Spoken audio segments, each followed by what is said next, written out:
जिन्वरवाणी। मोक्षमार्गस्य नेतारं भेत्तारं कर्मभोक्तां ज्ञातारं विश्वतत्त्वानां वन्दे तत्गुणलब्धे वन्दे तत्गुणलब्धे वन्दे तत्गुणलब्धे।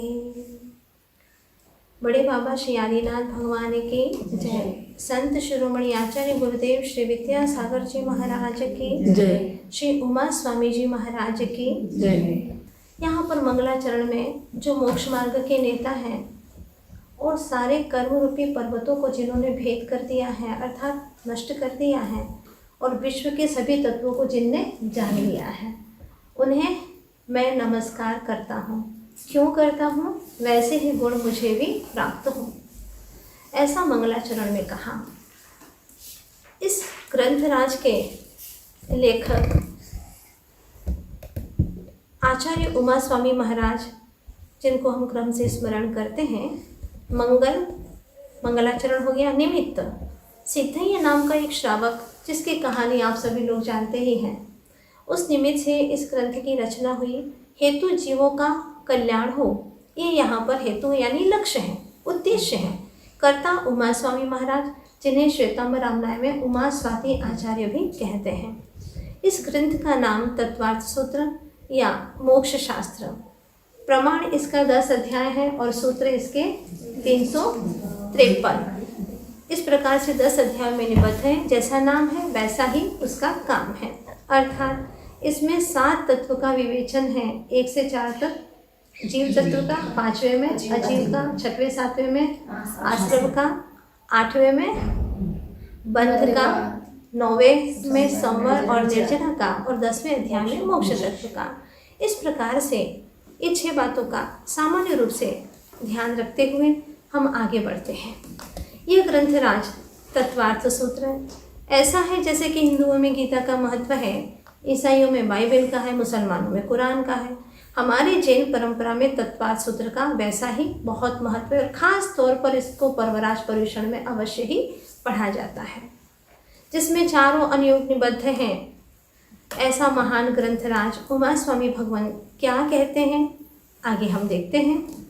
जो मोक्ष मार्ग के नेता हैं, जो नेता होता है वो भाषण बहुत अच्छे देते हैं, प्रवचन अच्छे करते हैं, तो ये हितोपदेशी का लक्षण है।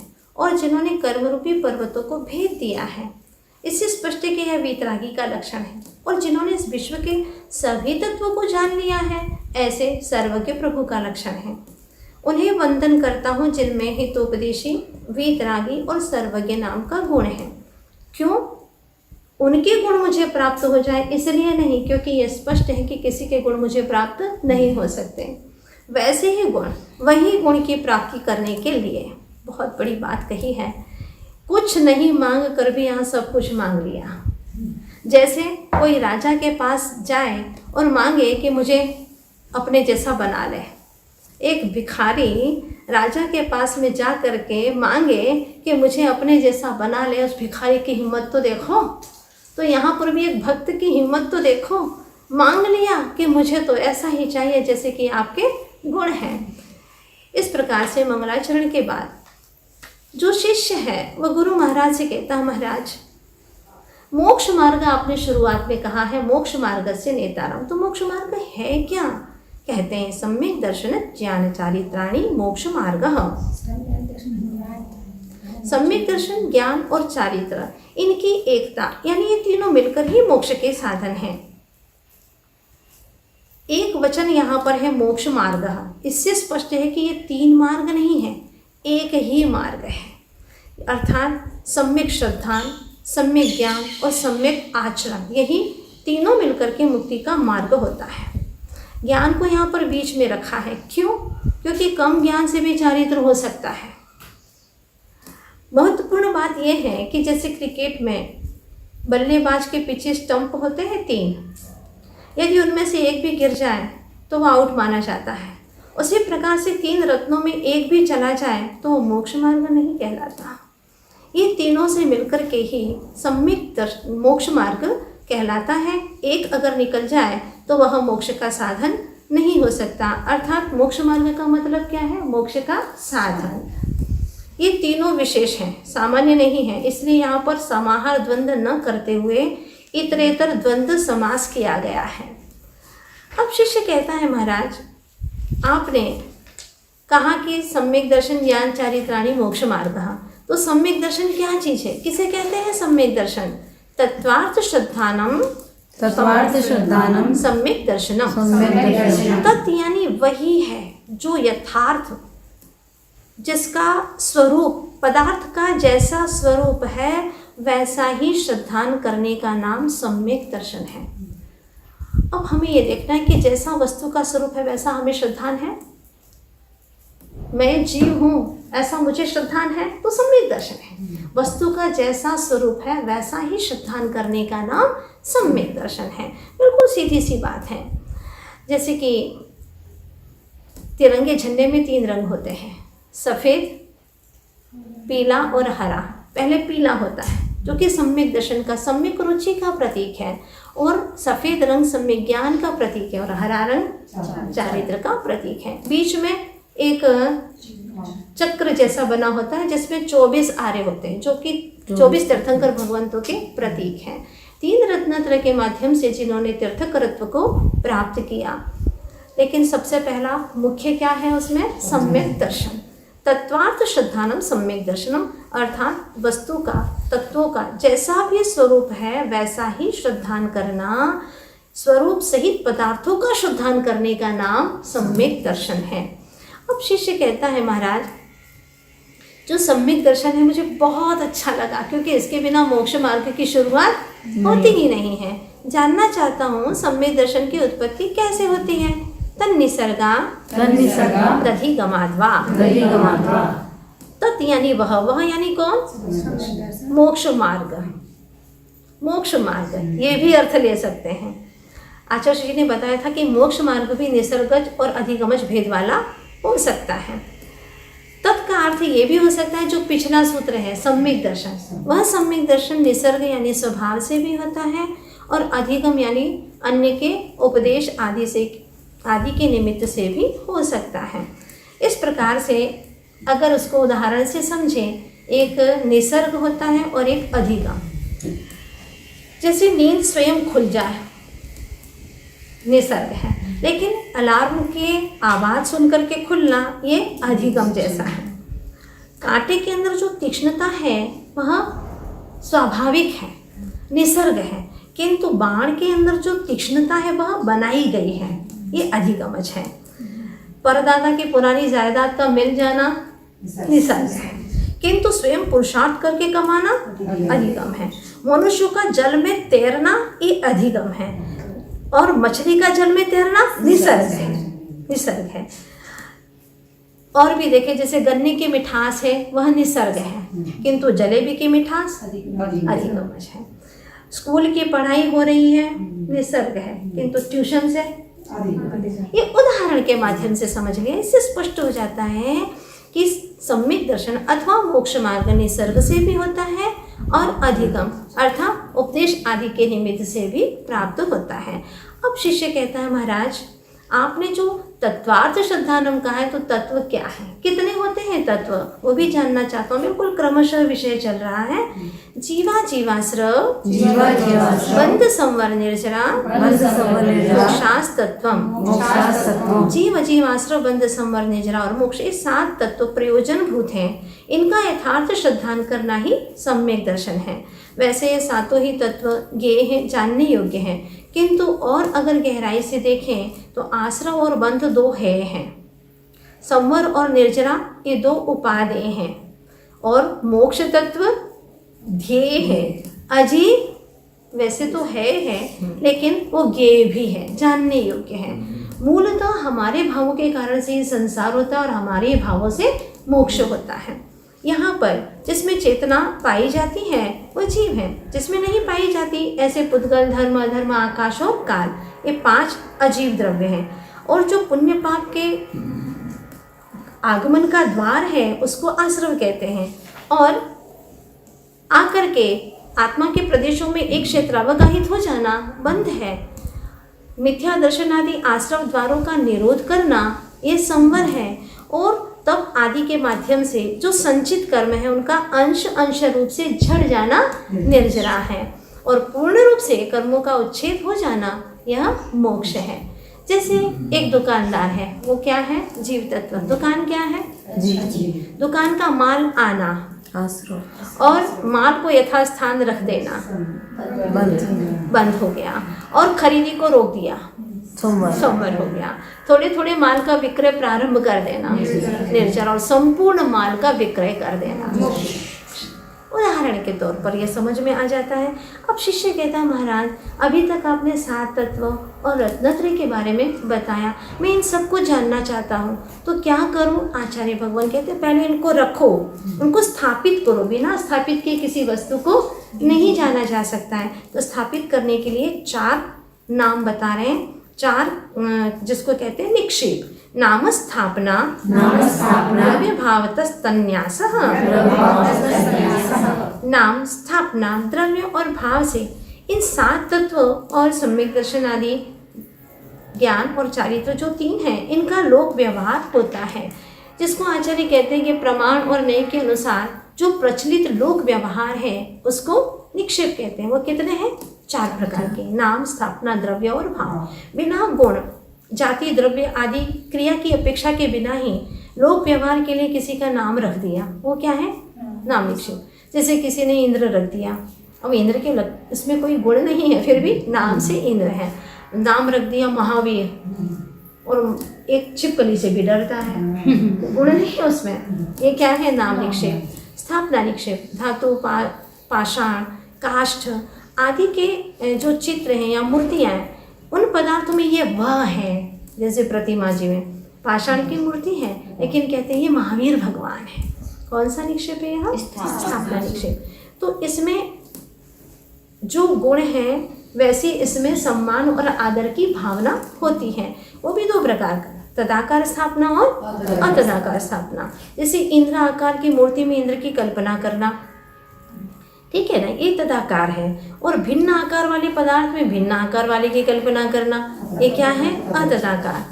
जैसे बताते शतरंज की जो मोहरें होती हैं, उसमें कह देना कि ये बादशाह है, वजीर है, ऐसा। स्थापना के समय पर पीले चावल रख करके और ये करते हैं कि ये भगवान आइए आइए आइए, तो ये सब भी अतदाकार स्थापना जैसा है। नाम और स्थापना में अंतर तो स्पष्ट हो गया कि नाम निक्षेप में पूजा या सम्मान नहीं किया जाता, पर स्थापना निक्षेप में हाँ पूजा या सम्मान किया जाता है। 2 हो गए। तीसरा है द्रव्य निक्षेप। भूत भविष्य पर्याय की मुख्यता को लेकर के वर्तमान में कहना, जैसे कि इंद्र की मूर्ति बनाने के लिए कोई पत्थर को लेकर के आया है या काष्ठ लेकर के आया है, उसे क्या कह देना? ये इंद्र है, अभी बना नहीं है। अथवा जो पहले मुनिम करता था अब छोड़ दिया, उसको क्या कहना? आइए मुनिम जी, अब नहीं कर रहा है, फिर भी। ये सब द्रव्य निक्षेप है। पर भाव निक्षेप कहता है कि वर्तमान पर्याय युक्त जो वस्तु है बस वही कहना, ये भाव निक्षेप है। जैसे वर्तमान में पढ़ रहे हैं तो विद्यार्थी हैं, तो वर्तमान में जो पर्याय से युक्त है उसको वैसा ही कहना, वैसा ही जानना, ये भाव निक्षेप है। अब शिष्य कहता, महाराज निक्षेप तो कर दिया, रख तो दिया, लेकिन जानूं कैसे? जानने का उपाय क्या है? सबसे पहला उपाय है प्रमाण नयैरधिगमः। प्रमाण और नय के माध्यम से 7 तत्व और रत्नत्रय को जाना जा सकता है। प्रमाण कहते हैं सकलादेशी, शकलादेशी प्रमाणः विकलादेशी नयाः, जिसको हम यूँ कहते हैं कि प्रमाण एक दृष्टि है और नय दृष्टिकोण है। प्रमाण पूरा वर्तुल है और नय का अर्थ है 360 डिग्री, उसके एक एक अंश मिलकर के पूरा वर्तुल बनता है। तो एक एक जो अंश है वह नय के समान है और पूरा जो वर्तुल है वह प्रमाण के समान है। अब यहाँ पर आचार्य भगवान जो कहना चाह रहे हैं, इसमें कुछ विशेष अर्थ ये भी समझ में आता है कि दर्शन और चारित्र के द्वारा तत्व निर्णय नहीं होता, तत्व निर्णय होता है ज्ञान के द्वारा। हाँ, ये बात अलग है कि ज्ञान और निर्णय में समीचीनता किसके माध्यम से आती है? सम्यक दर्शन के माध्यम से आती है। तो यह ज्ञान बहुत महत्वपूर्ण है। हम सब में ज्ञान है, जितने भी जीव हैं उन सभी में ज्ञान है। देखो सभी जीव में ज्ञान होना ये कोई महत्वपूर्ण नहीं है, वो तो है ही, लेकिन आचार्य देव ये कहते हैं महत्वपूर्ण वो है जिसके ज्ञान में आत्मा आ जाए। दुनिया भर की वस्तुएं आती हैं, अप्रयोजनभूत वस्तुएं आती हैं, पर प्रयोजनभूत जिसके ज्ञान में आत्म तत्व आवे, मैं कैसा हूँ, क्या स्वरूप है मेरा, बस ये अगर आत्मा अपने ज्ञान में आए, जानने में आए, तो समझ लेना ज्ञान की सार्थकता हो चुकी है। तो प्रमाण और नय के माध्यम से भी इन 10 को जाना जा सकता है। प्रारब्ध की भूमिका में परमार्थ को समझाने के लिए व्यवहार की उपयोगिता होती ही है, और आचार्य देव कहते हैं व्यवहारी जीवों को व्यवहार का शरण है, और यह व्यवहार भी निश्चय का प्रतिपादक है। जैसे गंगा नदी को समझाना है तो कैसे समझेंगे, नक्शे का सहारा लेंगे ना। तो क्या नक्शे में वास्तविक गंगा है? अगर नक्शे में गंगा आ जाएगी तो पेज ही नहीं रहेगा। लेकिन हाँ, समझाने के लिए भूमिका में आवश्यक है। अब शिष्य कहता महाराज ये प्रमाण और नय बहुत संक्षिप्त से हमको समझ में नहीं आता, थोड़ा विस्तार करिए इसे। तो कहते हैं सुनो, जैसे दुकानदार होता है, ग्राहक आता है, कहता सेठ जी ये नहीं, दूसरा और दिखाइए, और तीसरा दिखाइए, दिखाता है वह, क्योंकि उसको दुकान को चलाना है। उसी प्रकार से करुणा के सागर उमा स्वामी महाराज कहते हैं सुनो, 2 से समझ में नहीं आता, 6 से समझाते हैं। निर्देश स्वामित्व साधनाधिकरण स्थिति विधानतः निर्देश वस्तु स्वरूप का कथन करना, इसका स्वामी कौन है, ये स्वामित्व है। साधन का अर्थ है कि यह किससे प्राप्त हुई है, किसके माध्यम से, उत्पत्ति का कारण क्या है, अधिकरण आधार क्या है, स्थिति यानी काल की मर्यादा कितनी है, और विधान यानी इसके भेद कितने हैं। वस्तु कौन सी, इसका स्वामी कौन, कैसे बनी, कहाँ रहती है, कितने काल से है, और उसके भेद कितने हैं। ये 6 बातों के माध्यम से, 6 उपाय से भी हम वस्तु को जान सकते हैं। लेकिन शिष्य कहता महाराज थोड़ा और डिटेल करिए, ना 2 से समझ में आता है, ना 6 से समझ में आता, आप तो और डिटेल करिए। तो आचार्य भगवान 8 अनुयोग द्वारों के माध्यम से समझाते हैं। सत्संख्या क्षेत्र स्पर्शन, कालांतर, भावाल्प बहुत्वैश्च, सत यानी अस्तित्व, ओनली एग्जिस्टेंस यानी अस्तित्व, संख्या गिनती, क्षेत्र वर्तमान उसका निवास स्थान, और स्पर्शन में तीनों काल संबंधी निवास स्थान, काल ठहरने की मर्यादा, और अंतर कहते हैं विरह काल को, जिसको अपन गैप बोलते हैं, और भाव यानी उसकी अवस्था परिणाम विशेष, अल्प बहुत्व यानी थोड़ा और बहुतपना। इस प्रकार से इन 8 के माध्यम से भी हम वस्तु को जान सकते। कोई भी वस्तु अगर खरीदने के लिए जाएगा, जैसे पर्वराज पर्यूषण आने वाला है, समझ करके कोई व्यक्ति धोती दुपट्टे लेने के लिए चला गया, पूछता है पहले है क्या, सत, कितने चाहिए, वो पूछता है, हाँ 4 जोड़ी चाहिए हैं, संख्या, कहाँ रखे हैं, लेकिन दुकान में दिख तो रहे नहीं है, वो बताता है यहाँ रखे हैं, बहुत अच्छे हैं, कहाँ से लाते हो, कहाँ तक ये माल आपका बिकता है। ये क्या हो गया, स्पर्शन। और काल, कितने समय तक टिकेगा, ऐसा तो नहीं कि 10 दिन पहने और साफ हो जाए, नहीं, अच्छा है, बढ़िया है, काल हो गया। अंतर, अभी तो 4 ले जाओ, बाकी और माल नहीं है, 15 दिन के बाद में मिलेगा, ये क्या है, अंतर। फिर भाव, 5 भाव हैं दूसरे अध्याय की अपेक्षा से इस प्रकार से। और अल्प बहुत्व का अर्थ ये है कि ये इतने का है, 500 रुपये का है, 400 रुपये का, इस प्रकार से भी अल्प बहुत्व किया जा सकता है। तो 8 अनुयोग द्वार के माध्यम से भी हम रत्नत्रय और 7 तत्वों को जान सकते हैं। अब शिष्य कहता ये बहुत अच्छा, अब समझ में आ गया, इसे मैं जान सकता हूँ। अब 9वें सूत्र से जो प्रमाण नयैरधिगमः सूत्र चला था, पहला उपाय, जो विस्तार बुद्धि वाले हैं, अत्यधिक शोभशुभ वाले हैं, उनके लिए तो प्रमाण नयैरधिगमः सूत्र अच्छा है, लेकिन एकदम कम बुद्धि वाले, मंद बुद्धि वाले, उनके लिए सत्संख्या वाला चाहिए, और मध्यम बुद्धि वालों के लिए निर्देश स्वामित्व वाला। ये 3 सूत्र हो गए। अपने लिए कौन सा सूत्र ठीक है? सत्संख्या से भी समझ में आ जाए तो बहुत बड़ी बात है। क्योंकि हमें आत्म तत्व को समझना है। अब 9वें सूत्र से लगा करके 32 सूत्र तक प्रमाण का विषय चलेगा और अंतिम 33वें सूत्र में नए का विषय और अध्याय पूर्ण हो जाएगा। अब शिष्य अच्छे से व्यवस्थित बैठ गया। महाराज कहिए, वो प्रमाण आपने कहा था ना, तो प्रमाण के कितने भेद होते हैं? सुनिए। मति श्रुतावधि मनः पर्यय केवलानि ज्ञानम। मति श्रुत अवधि मनः पर्यय और केवल, ये 5 ज्ञान है और ज्ञान ही प्रमाण है। सम्यक ज्ञानम प्रमाणम, सम्यक ज्ञान को ही प्रमाण कहते हैं। मति ज्ञान और श्रुति ज्ञान, इसे हमें अच्छे से समझना है क्योंकि हमारे पास में ये ज्ञान है। अवधि मनः पर्यय ज्ञान तो नहीं है, जो हमारे पास है उसको अच्छे से समझ लें हम, और हम चाहते भी हैं। जिस तस्वीर के अंदर तुम्हारी अगर फोटो ना हो तो उसको खरीदना चाहते हैं क्या? नहीं, हमारी तो होना चाहिए। बस उसी प्रकार से हमारे पास में मति श्रुति ज्ञान कब होते हैं, कैसे होते हैं, इसका पूरा विशेष वर्णन करते हैं। तो सामान्य से हम ये समझ लें कि 5 इंद्रिय और मन के द्वारा जो होता है ज्ञान, वह मति ज्ञान है। मति ज्ञान से जाने हुए पदार्थ का विशेष रूप से ज्ञान होता है, वह क्या है? श्रुति ज्ञान है।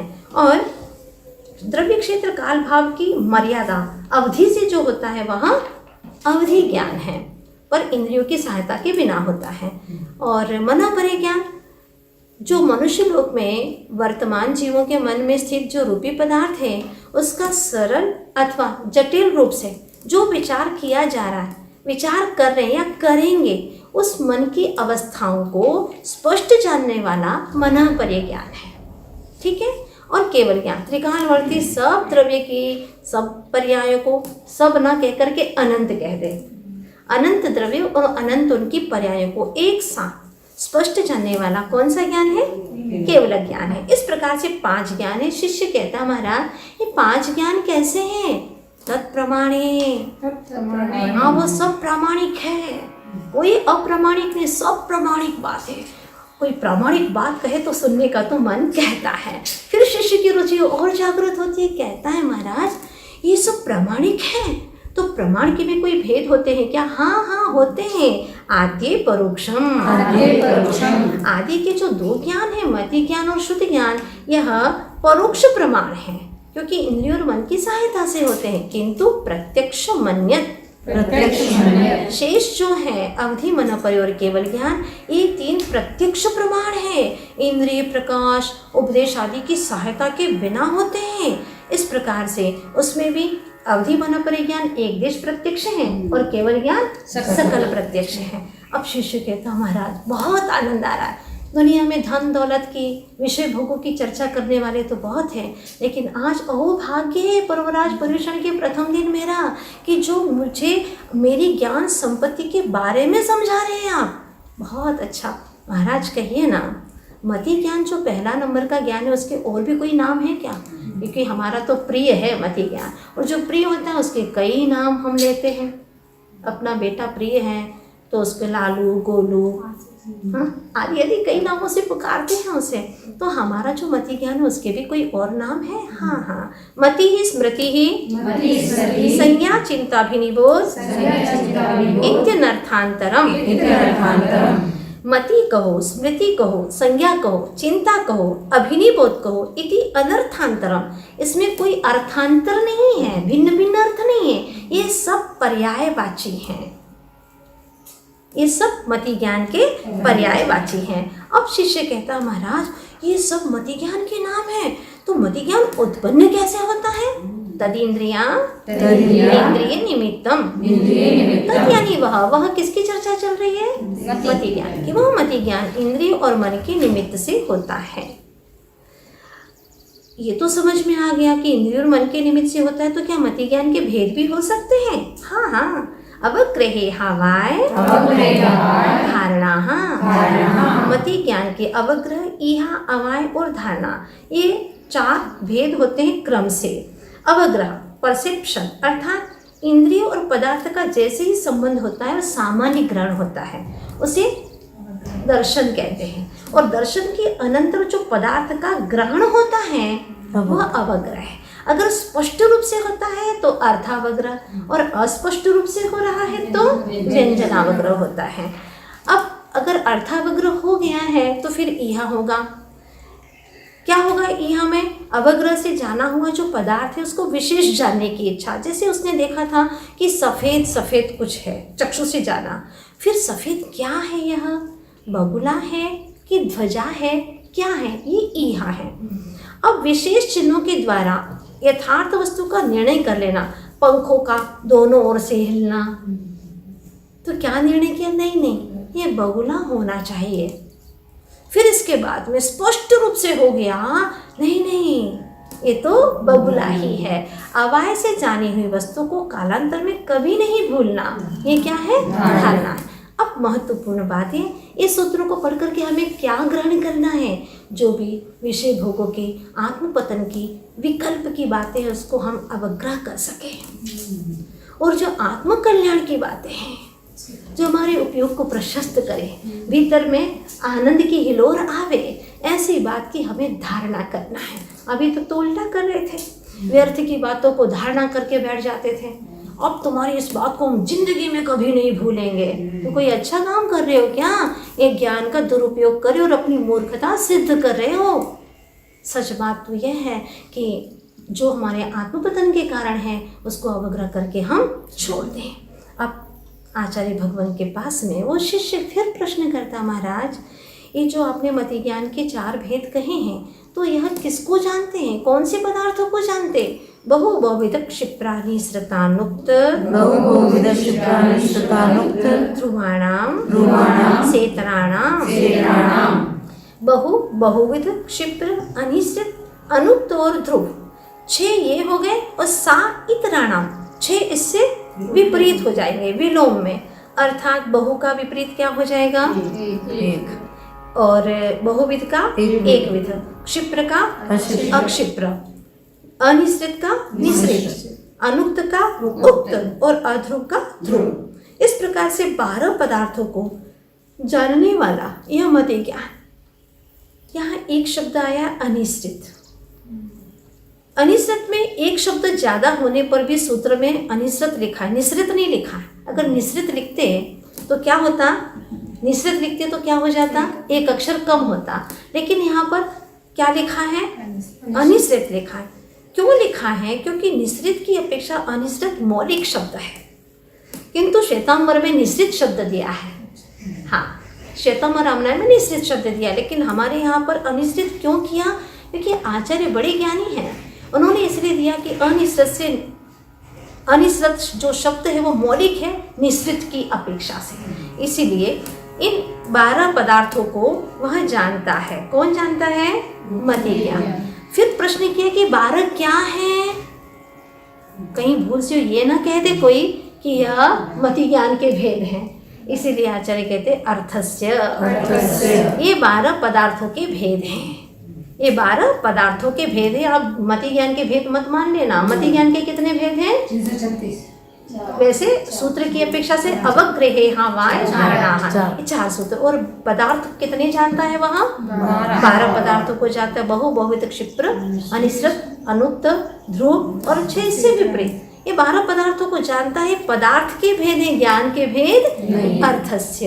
ठीक है। अब अवग्रह का कोई दूसरा भी भेद होता है क्या, हाँ, व्यंजनस्यावग्रह। अवग्रह के 2 भेद हैं, एक व्यंजनावग्रह और दूसरा अर्थावग्रह। जो अस्पष्ट पदार्थों का अस्पष्ट जो अवग्रह हो रहा है वह व्यंजनावग्रह, और स्पष्ट हो जाएगा तो अर्थावग्रह हो जाएगा। आपको प्रश्न तो उठ रहा होगा कि इन सब चीज़ों को पढ़ने से क्या लाभ है।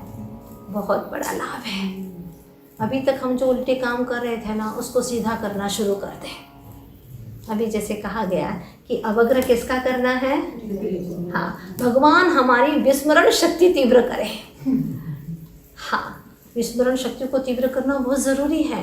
जो अनावश्यक बातें हमारे उपयोग में बैठ गई हैं उसको हमें निकालना है। और जो आत्मकल्याण की बातें वो अंदर में प्रवेश नहीं कर पाती। किसी ने 10 वर्ष पहले गाली दी हो तो याद है हूबहू, वो स्थान, वो जिस वे में थी वो भी याद है, किंतु प्रवचन में क्या कहा था वो भूल जाते हैं। एक बार ऐसा हुआ, डॉक्टर ने कहा कि मैंने तुम्हारे पति को शीर्षासन की सलाह दी थी, क्या कुछ लाभ हुआ कि नहीं हुआ? पत्नी ने कहा कि उन्हें क्या लाभ हुआ है तो मुझे नहीं पता, लेकिन मुझे तो बहुत लाभ हुआ है, क्योंकि जब वो शीर्षासन करते तो उनकी जेब से सारे पैसे गिर जाते मुझे। बस उसी प्रकार से जैसे सब व्यक्ति अपना फायदा देखते, तो हम सूत्र पढ़ करके क्या फायदा अपना लेंगे? ये फायदा लेंगे कि अब से जो बातों को हमारे उपयोग में दुख का कारण बनती, उनको हम अवग्रह करके छोड़ देंगे। अवग्रह में भी कौन सा अवग्रह करेंगे? व्यंजनावग्रह करके छोड़ देंगे। अब व्यंजनावग्रह की विशेषता क्या है? न चक्षुरनीन्द्रियाभ्याम, इंद्रिय और चक्षु से, चक्षु अनिंद्रियाभ्याम, चक्षु और मन से यह नहीं होता। क्या नहीं होता? हाँ, व्यंजनावग्रह चक्षु और मन से नहीं होता, अर्थात 4 इंद्रियों से होता है। शेष जो 4 इंद्रियां बची उससे होता है। क्यों? क्योंकि अगर आंखों से देख लिया तो स्पष्ट हो जाएगा, और मन से हो गया तो भी स्पष्ट हो जाएगा। इसीलिए व्यंजनावग्रह में अस्पष्ट अवग्रह होता है, स्पष्ट नहीं होता। इससे स्पष्ट हो गया कि वह चक्षु और मन से नहीं होता। यहाँ तक मति ज्ञान का वर्णन पूर्ण हुआ। 336 भेद। हाँ, इसके कुल 336 भेद हो जाते हैं। थोड़ा सा समझ लें इसे भी। 12 पदार्थों का ज्ञान होता है और 5 इंद्रियों और मन से होता है। ठीक है, तो 12 छम 276 कितना हो गया? 72। ठीक है, 72 का अवग्रह, 72 का ईहा, 72 का अवाय और 72 का धारणा। कुल कितने हो गए? 288 भेद हो गए। ठीक है, अब इसमें ये तो हो गए अर्थावग्रह से के बाद वाले। ठीक है, अर्थावग्रह ईहा, अवाय और धारणा के। किंतु व्यंजनावग्रह तो चक्षु और मन से होता नहीं है। 12 पदार्थों का तो होता है ज्ञान, लेकिन चक्षु और मन से नहीं होता, तो 4 से होता है। सिर्फ 12 पदार्थों को 4 से गुणा कर दिया, 48 हो गए व्यंजनावग्रह के भेद, और अर्थावग्रह ईहा, अवाय, धारणा के 288 भेद। कुल मिलाकर के 336 मति ज्ञान के भेद हो जाते हैं। ठीक है, व्यंजनावग्रह, अर्थावग्रह, ईहा, अवाय, धारणा, इस प्रकार से। अब शुद्ध ज्ञान का स्वरूप शुरू होता है। क्या है स्वरूप इसका और भेद कितने हैं? श्रुतम मति पूर्वम वैनेक 12 भेदम। शुद्ध ज्ञान मति ज्ञान पूर्वक होता है, उसके 2 भेद भी हैं, अनेक भी हैं और 12 भी हैं। कितने गजब के सूत्र लिखे, छोटे छोटे सूत्र में इतना अर्थ गर्भित कर दिया है।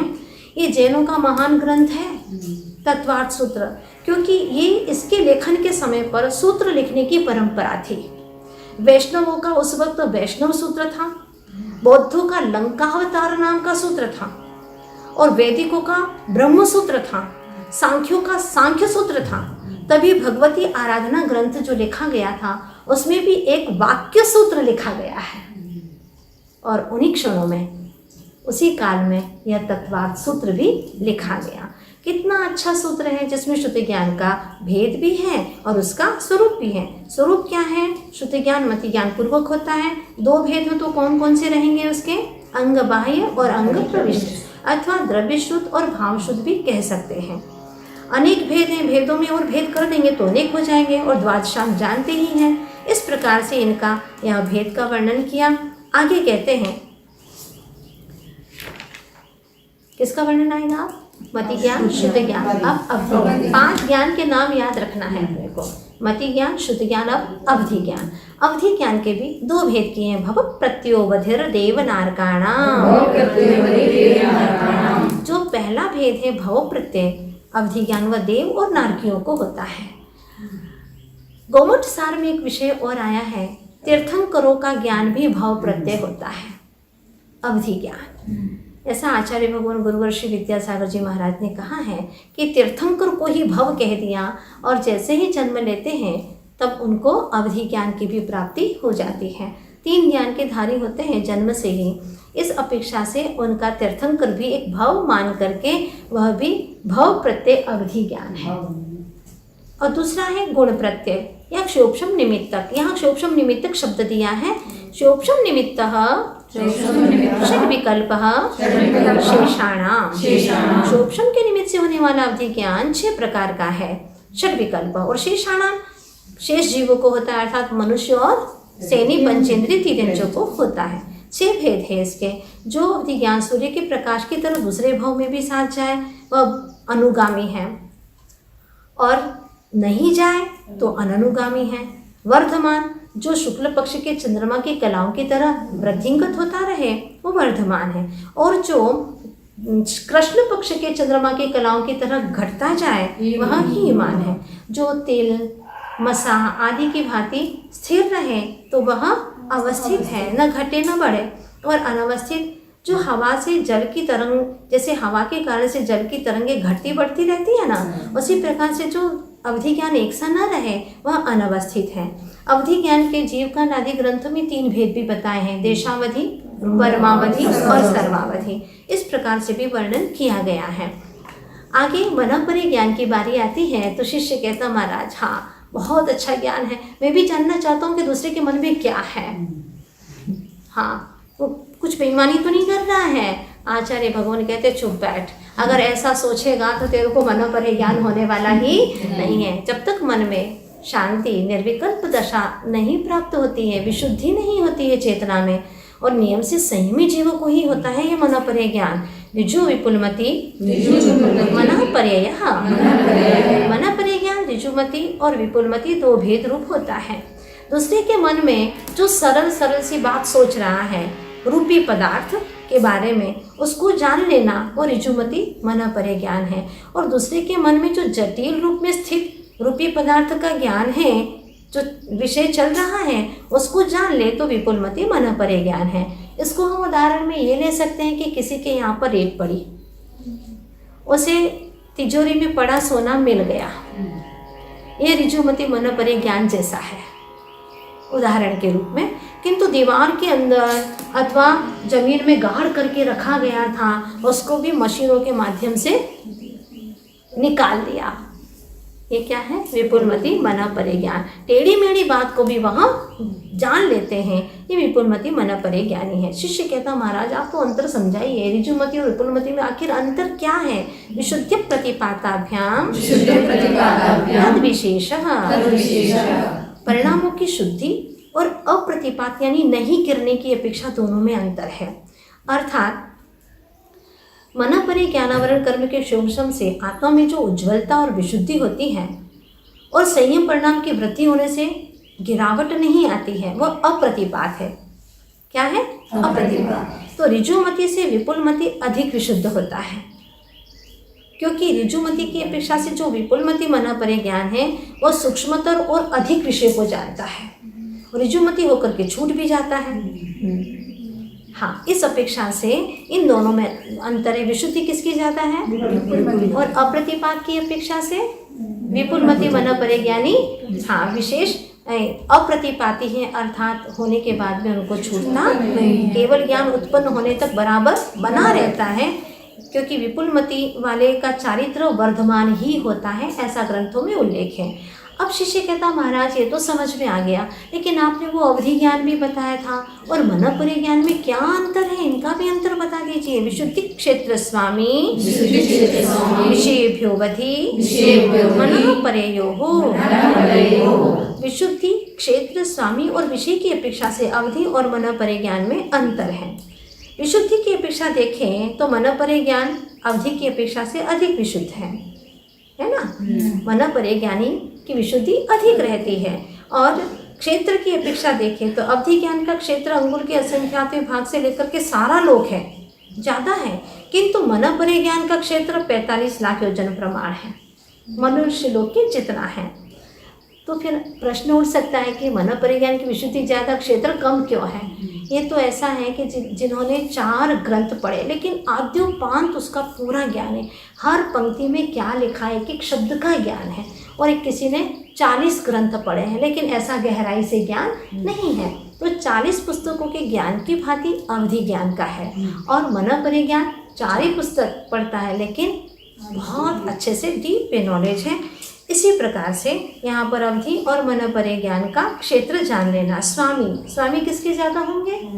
क्योंकि अवधि ज्ञान 4 गति में हो सकता है और 4थे गुण स्थान से हो जाता है।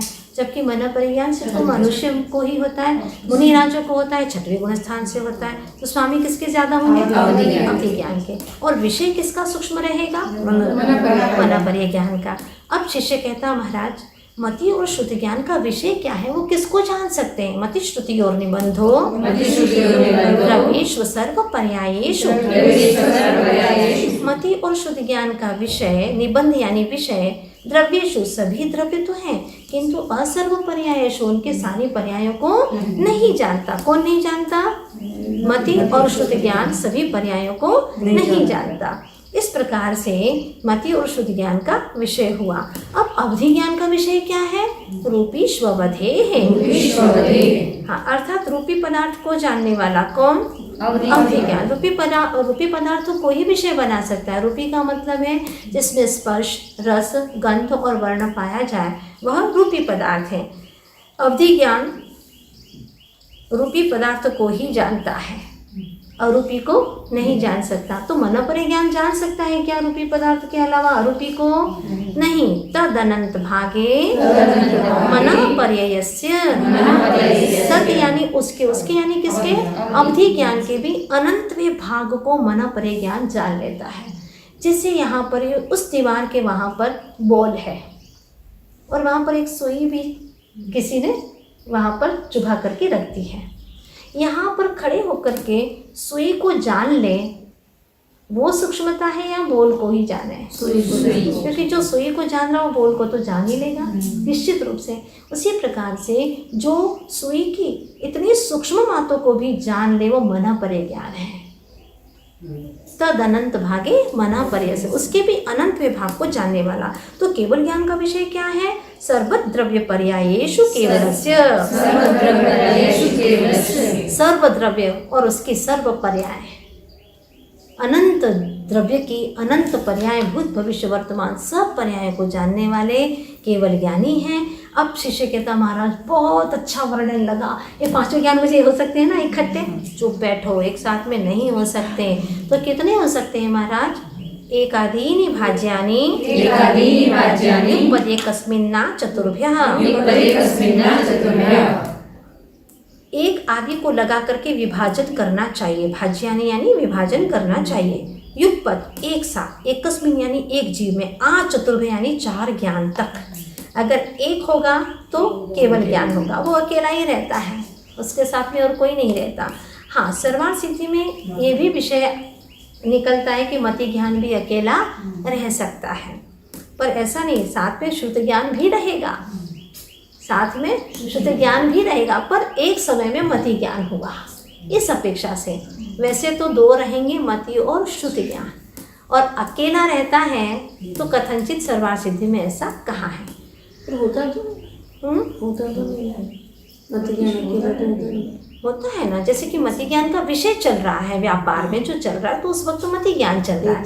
हाँ, इस अपेक्षा से। लेकिन अकेले में लेना है तो केवल ज्ञान ही, ठीक है। दो ज्ञान हो तो मति श्रुत, तीन ज्ञान होंगे तो मति श्रुत अवधि अथवा मति श्रुत और मनोपरि ज्ञान भी ले सकते हैं, और चार होंगे तो बिल्कुल ठीक है। इस प्रकार से यहाँ पर ज़्यादा से ज़्यादा चार ज्ञान एक साथ में रह सकते हैं। शिष्य कहता है महाराज ये ज्ञान कोई विपरीत तो नहीं हो जाएंगे?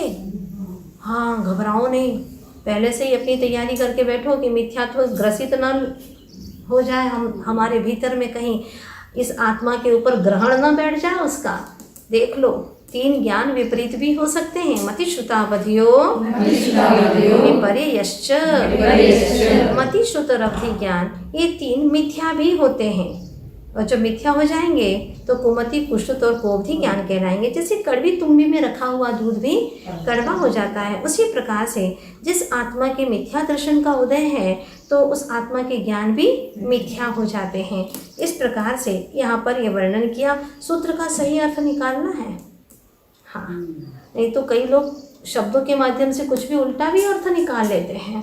जैसे एकादीनि भाज्यानि युगपदेकस्मिन्ना चतुर्भ्यः, ये भी अर्थ निकाल देते, एक आदि को पीट करके भाज्यानि भाग जाना चाहिए।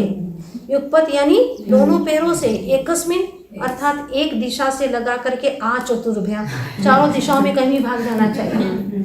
अर्थ लगा सकते हैं, अभी वर्तमान में लोक व्यवहार में भी लोग अर्थ का अनर्थ नहीं कर देते हैं। जैसे एक व्यक्ति बैंक गया और जाकर के सो गया, गार्ड ने क्या किया, क्या कर रहे हो तुम?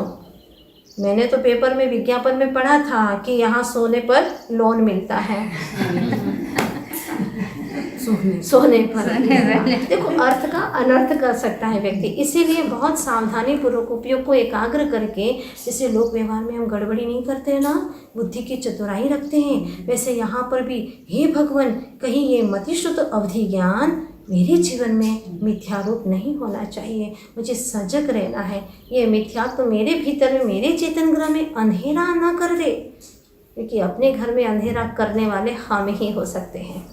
बाहर के घर में तो बिजली बंद हो गई तो बिजली घर वालों को हम फ़ोन करते हैं, हाँ वो चालू कर सकते हैं, लेकिन भीतर में ही चेतन ग्रह में ही अंधेरा हो गया तो उसकी जिम्मेदारी तो खुद की है। आगे आचार्य भगवान कहते हैं कि ये जो 3 ज्ञान मिथ्या हो गए हैं, तो शिष्य कहता हाँ महाराज, यही मैं सोच रहा था कि मिथ्या क्यों हो जाते हैं, किस वजह से, क्या हेतु है इसमें। कहते हैं सदसतो विशेषा तितृच्छोपलब्धे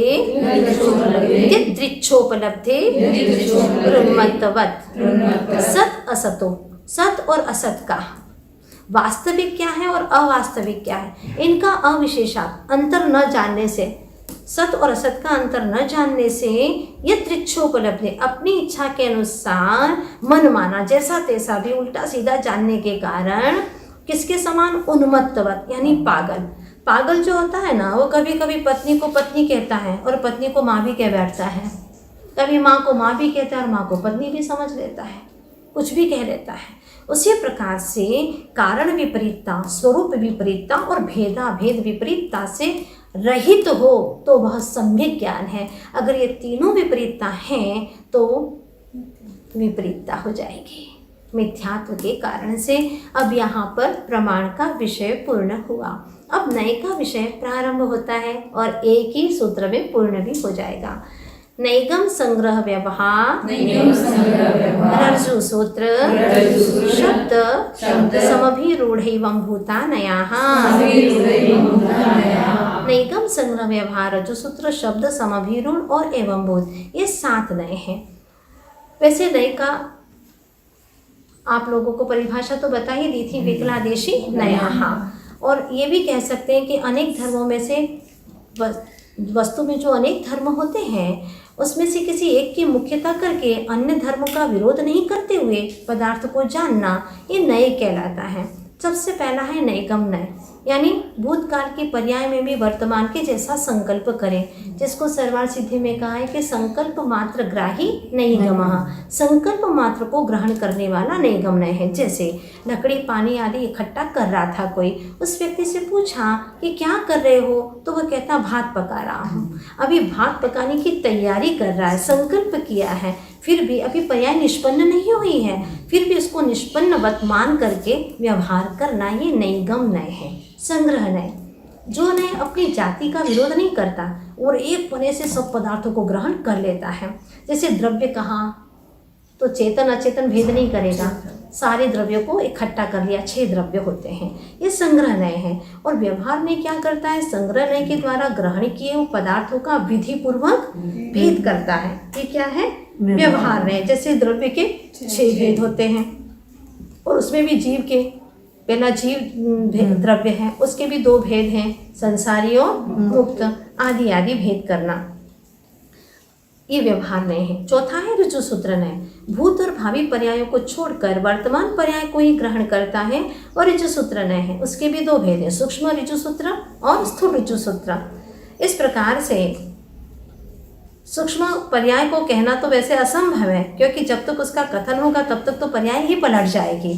तो लोक व्यवहार में स्थूल पर्याय का ही कथन होता है और हो सकता है, जैसे गाय लाल है, मनुष्य क्या है, स्थूल पर्याय है इसकी। इस प्रकार से इसको विषय करने वाला ऋजु सूत्र नय है। अब शब्द नय का वर्णन आता है, जो नय लिंग, संख्या, कारक आदि के व्यभिचार को दूर करता है, वो शब्द नय है। जैसे दार, भार्या और कलत्र, ये तीनों ही स्त्री पदार्थ के वाचक हैं, लेकिन दार पुल्लिंग है, भार्या स्त्रीलिंग है और कलत्र नपुंसकलिंग है। तो यहाँ यह नए स्त्री पदार्थ को लिंग के भेद से भी 3 भेद रूप मानता है। 3 शब्द हैं तो तीनों को भेद रूप में मानता है, यानी शब्द नय। आगे है समभिरूढ़ नय। ये नय नाना अर्थों का उल्लंघन करके रूढ़ी से जो एक अर्थ है उसी को ग्रहण करता है, इसलिए इसका नाम है समभिरूढ़ नय। इसमें पर्यायवाची नहीं मानता है, यहाँ पर्यायवाची को स्वीकार नहीं करता है। जैसे कि इंद्र है, शक्र है और पुरंदर है, ये तीनों ही इंद्र के वाचक हैं, एक ही लिंग के हैं, किंतु ये तीनों शब्द उस इंद्र के भिन्न भिन्न धर्मों को कह रहे हैं। जब आनंद में रहता है तो इंद्र कहलाता है, शक्तिशाली होने से जो नगरों और बगीचों को, वृक्षों को अगर उजाड़ने वाला है तो उसको पुरंदर कहते हैं। ठीक है, इंद्र शक्तिशाली है तो शक्र, और इनको उजाड़ने वाला है तो पुरंदर, आनंद में है तो इंद्र। ऐसे तीनों भिन्न भिन्न भिन्न हो जाते हैं। इस तरह जो नय शब्द भेद से अर्थभेद मानता है वह समभिरूढ़ नय है। और एवंभूत नय जिस शब्द का जिस क्रियारूप अर्थ हो उस क्रियारूप वर्णमय पदार्थ को ही ग्रहण करने वाला एवंभूत नय है। जैसे इंद्र शब्द का अर्थ आनंद है ना, आनंद में रहना, तो स्वर्ग का वासी जिस समय आनंद का उपभोग करता हो उस काल में उसको इंद्र करे। जब पूजन करता है तो उसको इंद्र नहीं कहना, पुजारी कहे। इस प्रकार से एवंभूत नय है। इसमें पहले के जो 4 नय हैं, नैगम, संग्रह, व्यवहार और अर्धसूत्र, ये 4 नए अर्थ नय हैं, और आगे के जो 3 हैं वह शब्द नय हैं। ये नय भी परस्पर में सापेक्ष होते हैं। अगर निरपेक्ष हो जाए तो मिथ्या कहलाएंगे, सापेक्ष है यानी एक दूसरे की अपेक्षा करते हुए। ये हमारा जैन धर्म का बहुत बड़ा सिद्धांत है। अनेकांत, मैं भी और तुम भी, सब प्रेम से जियो। भी की बात करता है, ही की बात नहीं करता। आचार्य जी कहते हैं ना, ही से भी की और ही बड़े सभी हम लोग। सिर्फ मैं ही क्यों, वहाँ तो विवाद हो जाएगा। मैं भी और तुम भी, सौहार्द की भावना जागृत होती है, और ऐसी स्थिति में मनुष्य के भीतर में आनंद उमड़ता है, वात्सल्य की भावना जागृत होती है। इस प्रकार से ये 7 नय में क्रम से सूक्ष्म सूक्ष्म विषय होता चला जाता है, और प्रथम अध्याय यहाँ पर पूर्ण होता है। उत्तम क्षमा कि क्या सिर्फ आज ही हम बात करेंगे, चर्चा भले ही आज करें, लेकिन हर समय हमारे जीवन में क्षमा का भाव अवश्य रहना चाहिए। चाहे कितना ही कोई कुटिल परिणामी हमारे ऊपर प्रहार करे, लेकिन हमारे अंदर एक शक्ति है क्षमा की, जो सबसे बड़ी शक्ति है। इस त्रैकालिक महापर्व में पहला दिन ही शुरू होता है क्षमा से, मतलब भूमि को बिल्कुल सॉफ्ट कर दो। जब तक सॉफ्ट नहीं होगा तो बीज अंकुरित होने वाला नहीं है। तो आज हम भी हृदय से इसको स्वीकार करें। किसी ने हमारे लिए गलत भी कहा हो तो क्षमा करने की हम भावना रखें, और उसकी बात को त्रैकालिक न बना करके रखें, व्यंजनावग्रह करके छोड़ दें। ऐसी शक्ति हमारे पास में है। कहते हैं कि साम, दाम, दंड और भेद से भी ज़्यादा शक्तिशाली है क्षमा धर्म, सबसे ज़्यादा शक्तिशाली है। अनादि की समस्या का समाधान करने वाला है उत्तम क्षमा धर्म। गुस्सा करके हम क्या प्राप्त करते हैं, पर तत्काल में तो आ जाता है, कहते हैं आता नहीं है कहीं से, हम स्वयं करते हैं, उत्सुक होते हैं करने के लिए। और कई लोग तो कहते हैं गुस्सा ना करें तो क्या करेंगे, सामने वाले को लाइन पे तो लगाना है, दूसरे को लाइन पे लगा दो और खुद लाइन से उतर जाओ। सारे विश्व को हम दूषित करते हैं अपनी क्रोध आदि कषायों के कारण से। ऐसे दूषित तरंगे फैलाते हैं, क्योंकि जब गुस्सा करते हैं तो सब जगह ऐसी ही दूषित तरंगे फैल जाती हैं। अगर हम कुछ विश्व को देना चाहते हैं, विश्व शांति महायज्ञ करना चाहते हैं, तो भले शांति विधान न करें। शांति विधान से वो तरंगे नहीं फैलेगी जितनी की क्षमा भावना से तरंगे फैलेगी। तो हम यही कोशिश करें कि क्रोध का त्याग करके दुर्भावना से पोल्यूशन न फैलाएं। वर्तमान के प्रधानमंत्री कहते हैं स्वच्छ भारत हो, लेकिन हमारे आचार्य गुरुवर श्री विद्यासागर जी महाराज कहते हैं कि स्वच्छ चेतन हो, स्वच्छ मन हो। स्वच्छ मन होगा, स्वच्छ चेतन होगा, और स्वच्छ चेतन होगा तो हमारा देश भी स्वच्छ होगा। सिर्फ बाहर से नहीं, भीतर से स्वच्छ होगा। बहुत बड़ा उपदेश मिलता है कि पूरी कोशिश, पूरा प्रयास करेंगे कि अनादिकाल से राग द्वेष आदि परिणामों से अपनी चेतन आत्मा को इतना मलिन करके रखा, इतना मलिन करके रखा है कि हम अपने आप को ही, अपनी आत्मा को ही क्षमा से नहीं भर पा रहे। एक बार तो क्षमा करें कि हे आत्मन, हे मेरे चेतन, मैंने तुम्हें गंदा कर दिया, अनंत अनंत काल से राग द्वेष से परिपूर्ण कर दिया। लेकिन आज उत्तम क्षमा के इस पावन अवसर पर मैं सबसे पहले अपने से ही शुरुआत करता हूँ। आदि ही दम का दवम, आत्महित करना चाहिए सबसे पहले। तो पहली क्षमा कि मेरे चेतनात्मा मुझे क्षमा करो। मैं ही क्षमा करने वाला, मैं ही क्षमा मांगने वाला, और क्षमा भी स्वयं में ही है, कहीं बाहर में नहीं है। ये वास्तव में निश्चय क्षमा है। निश्चय क्षमा अगर है तो व्यवहार में भी क्षमा आएगी, और व्यवहार में क्षमा शुरू करते हैं तो निश्चय में भी आएगी। पूरी कोशिश करें। बोलिए 10 लक्षण महापर्व की जय, पर्वराज पर्यूषण महामहोत्सव की उत्तम क्षमा धर्म की संत शिरोमणि आचार्य गुरुदेव श्री विद्यासागर जी महाराज की जय, पूर्णमती माता जी की जय।